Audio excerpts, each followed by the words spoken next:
A girl was kidnapped by a psychopath. As blood poured from her wounds, she seized a moment when the kidnapper wasn't watching to crawl into a room and lock the door. She managed to connect her Bluetooth earbuds to the phone in the living room. Just when she was about to pass out, her mother finally called. She immediately told her mother to call the police. Police cars and fire trucks rushed to the scene. A female firefighter called to ask for the girl's exact location, but the room was pitch black and she couldn't tell where she was. With help from cyber police, they narrowed it down to a specific neighborhood, but they hit massive traffic on the way. Just then, a motorcycle sped up to the front. The rider directed traffic to clear a path, then ran ahead to the intersection to stop cars from all directions so the emergency vehicles could get through. As they were about to thank him, the motorcyclist blocked their path too. He was worried the sirens would alert the kidnapper. The man was Jin Ho-gae on his first day as a detective. He used the radio to ask the girl what she could see through the window, but it was sealed tight. She couldn't see anything. Finding her in such a large neighborhood would be like finding a needle in a haystack. Meanwhile, the psychopath was calmly cutting up some unidentified meat in his apartment, threatening the girl that she'd be next if she didn't come out. As time passed, her wounds grew worse. The firefighter said they only had an hour before she'd go into shock or die from blood loss.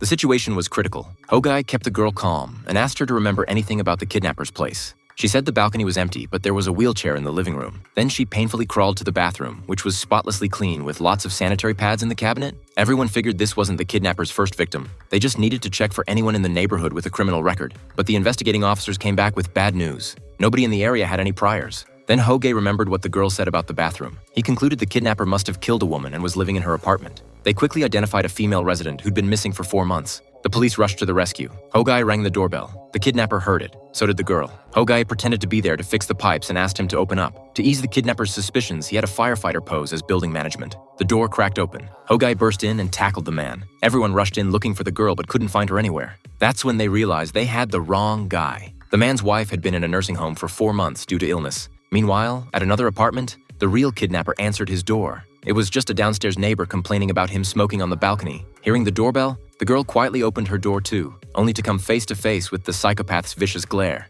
She frantically slammed it shut again. The higher-ups blamed Ho-gae for wasting precious time. That's when Ho-gae thought of one last option: have the girl start a fire. Everyone was against it. In an enclosed space, the flames would spread quickly and the girl wouldn't last long. Even worse news came in. Her earbuds were about to die. Without communication, she'd be in even more danger. Ho-gae didn't hesitate. He immediately instructed the girl to start a fire. Luckily, she found a lighter. Unluckily, it was out of fuel.